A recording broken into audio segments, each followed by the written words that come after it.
moyens, un petit peu aussi. Ils ont les moyens, un petit peu. Et je pense qu'on est un peu moins dans l'émotion aussi de la fin de campagne et tout ça machin. Quand on a lancé cette réunion de ce soir, c'était d'évoquer faire un bilan, hein, voir qu'est-ce qu'on a bien fait, qu'est-ce qu'on n'a pas bien fait.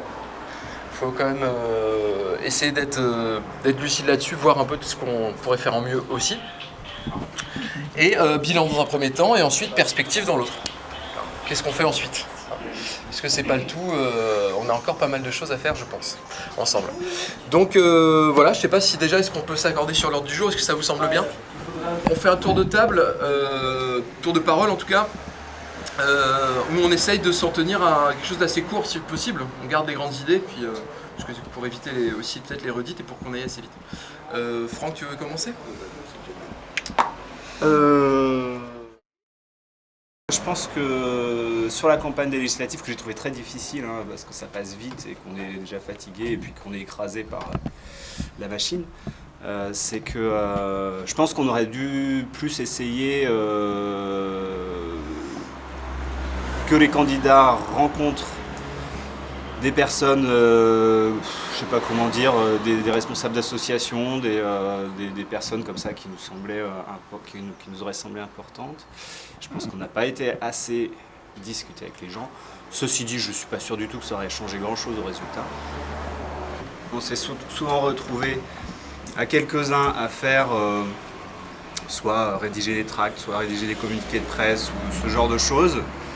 Et en fait, alors ça s'est fait comme ça parce qu'on faisait dans l'urgence et puis parce qu'on se faisait confiance. Mais moi, ça me gêne quand même le fait que ce soit pas quelque chose qui, à un moment donné, qui est proposé à tout le monde. Bon ben voilà, là on va travailler sur ça, là on va travailler sur ça. Et en fait, tu parlais d'égalité homme-femme, de fait, on se retrouve en général des hommes à faire ça. Ce qui me fait du bien, c'est de voir le vrai visage de notre entourage, n'est-ce pas ? Suivez mon regard. Et puis, bon, dans les critiques, eh bien, la profession de foi qui a été mise dans les boîtes aux lettres, dans les boîtes aux lettres, là, qui était catastrophique. Autrement, j'ai rien à dire. Moi, ce qui m'intéresse maintenant, c'est surtout l'avenir, le passé. On fait une croix dessus, on a fait un bon score, on est bien placé. Tant mieux pour nous, mais maintenant, on continue. C'est vraiment très, très encourageant sur ce qu'on peut construire avec cet outil qui est la France Insoumise, quoi, enfin avec ce mouvement. Sur les critiques, donc comme Franck, je suis assez d'accord, pas assez de travail collectif, trop ceux qui sont là décident et on ne prend pas la peine de contacter d'autres copains, ce qui a pu en déranger quelques-uns, dont moi, je l'avoue, et aussi pas assez local. Moi, je pense notamment à l'affiche officielle qui était pour moi une catastrophe, qui a permis d'enfoncer le clou sur ce que les médias disaient de Mélenchon, le gourou, on ne peut rien faire sans lui, les ordres arrivent d'en haut, etc. Là, c'était vraiment, on a prêté le flanc à ça. Et la circulaire électorale, pareil, quoi. La circulaire électorale complètement nationale. Ça, je crois qu'il faut qu'on le dise. En tout cas, moi, je l'ai dit à plusieurs reprises, mais là, je crois que c'est l'occasion de le dire devant tout le monde. Je pense que ça a été une erreur. Après, comme dit Franck, je ne sais pas si ça nous aurait fait gagner plus de points ou pas, mais je pense que peut-être on en a perdu, d'autant qu'il y avait cette campagne anti-Mélenchon et qu'on a des gens qui avaient voté Mélenchon à la présidentielle qui nous ont dit j'ai voté Mélenchon, mais là vraiment il en fait trop, etc. Je ne partage pas les critiques. Oui. Je vais remettre le doigt aussi sur un aspect que René a soulevé à plusieurs reprises déjà pendant la campagne des présidentielles, mais ça a été valable aussi pendant les législatives. On s'est réunis. Alors, on pense qu'on veut beaucoup, pas beaucoup, trop ou pas assez, c'est pas le sujet. On s'est réunis un certain nombre de fois, très souvent nombreux. Rares sont les fois où on a parlé de politique. Voilà, pour moi, le bilan, il est difficilement dissociable de l'avenir. Moi, je crois qu'on a une contrainte au sortir des résultats des législatives, là. On a une contrainte, c'est de continuer. On n'a pas le choix. Qu'on le veuille ou non, on est obligé de continuer parce que quelque part, les gens qui ont voté Julien Cadillac, Diane Chevet aux législatives, ils attendent quelque chose de la France Insoumise dans le quartier. Ils attendent quelque chose de la France Insoumise. Ils ont reconnu la France Insoumise comme étant le seul porteur d'un avenir possible pour eux sur la circonscription tout au moins. Donc là, on n'a pas le choix, il faut y aller, les enfants. C'est pas de la lèche, je le pense sincèrement. Je pense que tu as aussi permis qu'on gagne des points qu'on n'aurait pas eu si c'était pas toi. Voilà. Mais voilà. Moi, je trouve qu'on a fait une belle campagne, mais je pense qu'on n'a pas fait assez de porte-à-porte. Je sais que pour les présidentielles, on en a ramassé quelques-uns en faisant du porte-à-porte des gens qui étaient indécis. On a réussi à les convaincre que c'était important de voter alors qu'ils ne voulaient pas le faire. Donc je pense qu'en faisant la même chose, c'est dur, c'est long, mais le résultat, il n'aurait peut-être pas été au bout parce qu'on a eu contre nous 2 nuances de Macron, comme tu dis Julien, ce qui s'est vu dans la deuxième semaine. Voilà, c'est... Bon, je pense que les concurrents ont fait une moins bonne campagne que nous et ils l'ont emporté, donc c'est quand même un signe. C'est qu'ils étaient poussés par des moyens que nous n'avons pas. On pouvait difficilement faire mieux. Bon, il y a eu des erreurs au niveau des professions de foi, etc. Mais ça, c'est pas dû a priori à la 4e circonscription de Morlaix, donc c'est plutôt au niveau national. Donc il y a eu du cafouillage. C'est déjà pas mal ce qu'on a fait. Et oui, bravo Julien. Et donc on va faire encore mieux. Voilà, le tout c'est de faire encore mieux, voilà, tout simplement. Par contre, je pense que ce qui nous a coûté la victoire, en gros, c'est que les gens ne se sont pas... Enfin, il y a eu une abstention énorme, quoi, qui nous a coûté quelque chose comme 10 000 voix, je crois, sur la Circo. Moins peut-être. Mais bon, voilà, je pense qu'il n'y a pas de miracle, quoi. On pourra faire tout ce qu'on voudra, mais si on ne fait pas voter les gens, ils n'auront pas, quoi. Je sais pas, on passe à Pierre peut-être. Ce que j'ai beaucoup apprécié, c'est que c'est les relations, la manière dont ça s'est passé. Bon, un peu bricolage parce que ça va très vite et qu'il faut improviser. Je pense que pour beaucoup, c'était la première fois qu'il faisait une campagne comme ça. Et je trouve que le résultat est excellent, qu'on s'en est bien tiré. Et je pense que le plus important, c'est l'avenir, quoi. Parce que je pense que là où on a quelque chose à faire réellement, c'est les municipales, quoi. On a reçu des mails pour nous aider à passer les étapes clés, on va dire, les plus importantes. Mais je crois qu'ils n'ont pas eu le temps de faire beaucoup plus. À chaque fois qu'on les a contactés et tout ça, on s'est bien rendu compte qu'ils étaient dans le jus en fait. On a présenté des candidats presque partout. Ça fait 570 circonscriptions peut-être où il fallait donner des coups de main et répondre aux gens et tout ça. À quoi c'est ajouté aussi, je pense qu'eux aussi, pour une part d'entre eux, mais au niveau national, c'était des néophytes. Donc il y a... Voilà, c'était pas évident, et puis il y a eu l'enchaînement, c'était des gens qui ont travaillé énormément sur la présidentielle, il y a toutes sortes de choses qui expliquent que c'était pas évident. De mon point de vue, ils ont essayé de faire de leur mieux, ce qui n'empêche pas qu'il y a eu, je pense, des grosses erreurs, mais j'espère qu'on en tirera des enseignements pour la suite. On peut sans doute faire mieux au niveau organisation, mais des fois on parle d'organisation, et puis après quand on demande des coups de main, finalement... tout le monde n'est pas tout le temps disponible, c'est très compliqué l'organisation, ça demande aussi beaucoup de temps. L'organisation de l'organisation, quoi. Donc on a tout fait à l'arrache, mais je trouve que la campagne a été quand même super dynamique. Bon, le front de gauche, comme tu disais, c'est au revoir, quoi. Là, je pense que c'est clair pour tout le monde. On est devenu la première force politique à gauche, ce qui est quand même énorme. On avait un candidat qui était un petit peu timide au début, maintenant on a un vrai mec politique qui a... Non mais franchement, et surtout qui a un discours très différent des autres, et c'est ça qui fait notre force. T'as tellement porté la campagne qu'en fait tu l'as intégré, et que maintenant tu portes notre discours naturellement. Si, Allez Julien, ça va les franchement Julien, non mais tu te rends pas compte, moi je m'en rends bien compte, quoi. Donc je suis content à tous ces niveaux-là. Alors évidemment, il y a des trucs qui étaient moins bien, il y a des trucs qu'on aurait pu mieux faire, il y a des choses qu'on a fait à l'arrache qui ont été géniales, il y a des choses qu'on a voulu organiser qui ont été merdiques. Donc je ne pense pas qu'il y ait forcément... si on sait mieux s'organiser, on peut sûrement progresser encore énormément.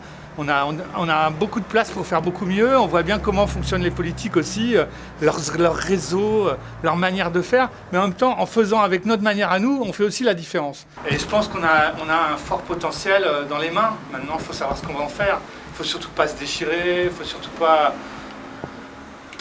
gaspiller de l'énergie dans des choses inutiles. Et il faut essayer effectivement d'être un début de phare dans le contexte politique actuel, quoi. Pour pas trop rajouter sur ce qui a été dit, par rapport à la collégialité, moi je dirais qu'il y a beaucoup d'urgence qui a joué. Tout s'est fait, faut quand même rappeler qu'à partir du moment où on a pris le local, il y avait à peine 5 semaines de campagne avant le premier tour. Tout s'est fait très vite et que on a pris beaucoup. Ouais, c'est vrai que s'il a fallu réunir tout le monde, il aurait fallu que tout le monde habite là, je pense. Ça aurait été plus simple. Et on aurait pu vraiment travailler en collégialité. À part ça, je ne vois pas d'autre solution. Pour tout ce qui est le visuel aussi, je voudrais venir sur les critiques. Le visuel, il est sûrement pas enchanteur, mais en fait, comme a dit Hubert, il nous permet quand même d'avoir un sacré groupe à l'Assemblée, l'air de rien. Et que je pense pas que ça a joué. Moi, je pense que tout était fait et plié d'avance. Et du coup, je trouve qu'on s'en tire pas trop mal et qu'effectivement, on va entendre notre voix et qu'à nous de la relayer au niveau local en n'y perdant pas notre identité, mais en sachant aussi qu'il y a des enjeux locaux qui sont énormes, qui arrivent et qu'il ne faut pas rater. Moi, ce que j'ai trouvé très bien, c'est qu'on refuse toutes les alliances. Alors, on a été pourris par les gens, c'est vrai que les gens ne comprenaient pas. Et je trouve que là, c'est vraiment montré qu'il est possible de faire autrement, que des magouilles, des choses comme ça, ou bien alors s'appuyer sur des partis qui ont plein de fric. Voilà. Au plan national comme au plan local, les insoumis sont installés. Il faudra bien que ceux qui chipotent un petit peu s'y fassent, parce que maintenant, je l'avais déjà dit l'autre fois, je me répète, mais la gauche, c'est nous. Je pense qu'on aura semé les graines, et aujourd'hui, je pense qu'elles vont germer, ces graines-là. C'est vachement bien, parce qu'il y avait tellement de mauvaise foi en face que ça en était affligeant.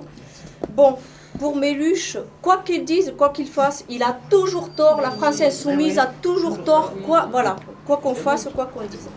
La campagne des législatives, elle a été sapée dès le départ. C'était Macron, le Jupiter, le dieu, machin, le petit roi, comme je l'appelle. Il n'y en avait que pour lui. Ils nous ont totalement effacés. Ça a été assez difficile. Méluche qui avait dit des trucs qui étaient sans intérêt, en fait. Mais on monte tout ça, on monte la sauce. Donc les gens se sont démobilisés par rapport à ça. Puis on leur a tellement dit aussi qu'il y aurait, ça serait les députés macronistes qui seraient là en masse. Donc je pense que c'est ça qui a fait qu'ils se sont démobilisés aussi. Voilà. Après, je trouve qu'on a fait ce qu'on a pu, parce que c'est pas évident du tout. Dans mon quartier, ça a bien voté quand même Kerguillec. Je suis assez contente. Donc voilà, finalement, il faut être quand même content du résultat qu'on a eu. Et puis oui, bravo à Julia et Diane, parce que c'était quand même coton, quoi, quand même. Voilà. Savoir comment se passe une campagne, parler à des gens sur ceci ou sur cela, tout ça c'est des choses c'est de l'expérience en fait, et on a vraiment gagné énormément en expérience. Même si au niveau des résultats, effectivement on peut être, en tout cas dimanche on pouvait être légitimement déçu, etc., et plutôt dans le dur. Voilà, si on regarde tout ce qu'on a parcouru, c'est vraiment bien. Sachant en plus qu'on a vraiment tout fait par nous-mêmes, hein. C'est pas... C'est pas rien, on peut se féliciter de ça aussi, hein. Notre nouvelle députée par exemple, bon, non mais voilà, c'est bien de se comparer aussi, hein, pour se consoler, hein. Effectivement, on a vraiment tout fait par nous-mêmes, et pour beaucoup on était novices dans toute une série d'étapes qu'on a pu faire. Après, on a parlé de la question des moyens, puisque ça aussi, c'est-à-dire que le fait d'avoir réussi à être solide, à quand même faire une belle campagne, à percer et à devenir donc cette première force d'opposition sociale, écologique à Macron, c'est pas rien non plus pour la suite. On a tout fait par nous-mêmes, encore une fois, jusqu'ici. Hein, sur des dons, sur de la débrouille, sur je vais faire une photocopie ici, enfin voilà. Je dis pas que ça va changer du tout au tout, mais je pense qu'on a gagné en légitimité. On a la légitimité d'être cette force maintenant qui peut représenter l'espoir par rapport à ce qui s'annonce. Et ça c'est vraiment bien, même stratégiquement et même dans le champ politique. Le fait d'avoir cette place-là maintenant et d'être reconnu comme l'alternative quasiment, hein, c'est pas, évidemment ça reste à entretenir, mais ça ça laisse beaucoup d'espoir, je trouve, pour l'avenir.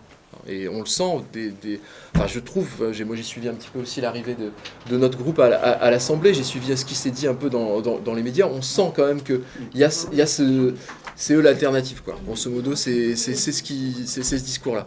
Et donc il faut qu'on arrive à garder cette crédibilité parce que c'est génial, enfin, c'est très important que ça germe, comme disait Hervé, et que ça fasse son chemin dans la tête des gens, mais vraiment, on a de bonnes raisons d'être optimiste. Même si, encore une fois, je répète et je termine là-dessus, je pense qu'effectivement, on aurait eu du mal à faire beaucoup mieux parce qu'il y a cette vague nationale macroniste là, qui est complètement irrationnelle, qui est plus du tout de la politique, qui est carrément de la psychologie. Bon, voilà, je pense que là-dessus, de toute façon. Donc voilà, je termine en positivant et en se disant qu'on a vraiment fait de notre mieux. D'un côté, il y a quelque chose de rationnel, il y a des arguments, il y a un programme, il y a des gens qui le connaissent, et de l'autre côté, on a des gens effectivement qui ont été élus et qui connaissent à la limite à tout casser les grandes lignes de leur programme, mais n'ont aucun arrière-plan politique, très peu en tout cas pour certains, très peu d'implication et de passé politique.